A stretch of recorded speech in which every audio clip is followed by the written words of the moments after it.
আজকে আমরা স্টুডেন্ট লাইফে ফোনের ক্ষতিকারক দিকগুলো সম্বন্ধে আলোচনা করব। এইটা স্টুডেন্টদেরই কিছু স্টুডেন্ট কোশ্চেন করছে যে স্যার আমি পড়াশোনার মাঝখানে মাঝে মাঝে বোর হয়ে যাচ্ছি, সেখানে মনে হচ্ছে যে একটুখানি ইনস্টাগ্রামটা দেখে আসি। আবার কিছু স্টুডেন্ট বলছে যে স্যার আমি উম, একবার ওই ব্যাটেল ফিল্ডে যাচ্ছি একটা ম্যাচ খেলার জন্য, সেখানে কিন্তু অনেক কটা ম্যাচ হয়ে যাচ্ছে, বন্ধুরা ডাকছে চল আর একটা ম্যাচ খেলে আসি, এরকম করতে করতে অনেক স্ক্রিন টাইম হয়ে যাচ্ছে।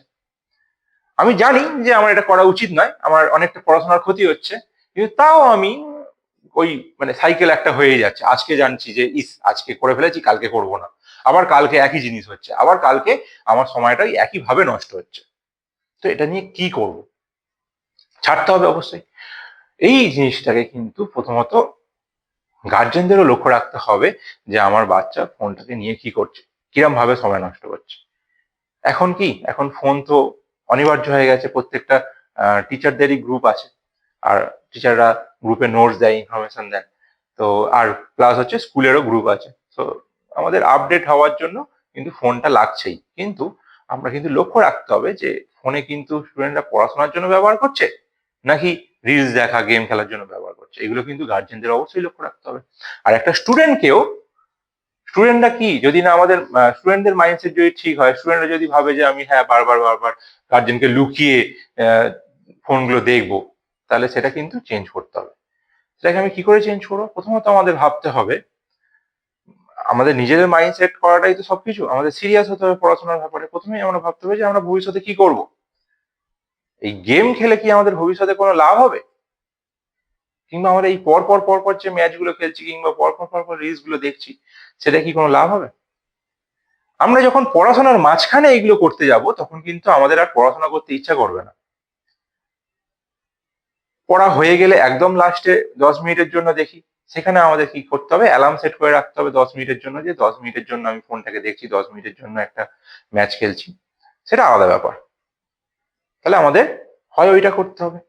না হলে কি হচ্ছে, আমাদের কি, আমরা যখনই মনে হবে যে একটা রাউন্ড গেম খেলে আসি, একটুখানি স্ক্রল করে আসি, তখন কিন্তু আমাদের একটা রুল ব্যবহার করতে হবে, যেটা হচ্ছে 30 মিনিটস রুল। সেই 30 মিনিটস রুলসটা কিরকম করে আমরা ফলো করব? আমরা ভাববো যে এখন আমরা যাব না, এখন আমরা কোনো মতেই গেম খেলবো না, 30 মিনিট পরে খেলবো। কিংবা এখন আমরা কোনো মতেই স্ক্রোল করবো না, 30 মিনিট পরে স্ক্রোল করবো। এই রুলটা যখন তুমি প্রত্যেকদিন ফলো করবে, তখন কিন্তু তোমার ব্রেন এটাই ভেবে নেবে যে ওটা কিন্তু কোনো ইম্পর্টেন্ট কাজ নয়।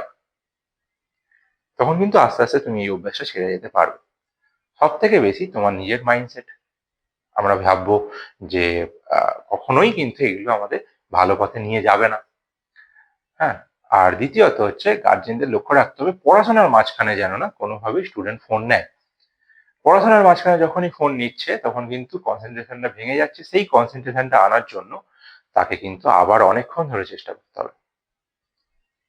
কারণ ফোনটা দেখলে কি হয়, ফোন তো বেশি এন্টারটেনের জিনিস, এন্টারটেনমেন্টের জিনিসে যখন আমরা চলে যাব, তখন কিন্তু আমাদের পড়াশোনার ডেপথে যখন আমরা ঢুকে গেছি, তখন কিন্তু সেই ব্যাপারটা ভেঙে যাচ্ছে। তাহলে আবার আমাদের প্রথম থেকে সেই জায়গাটায় যেতে হবে।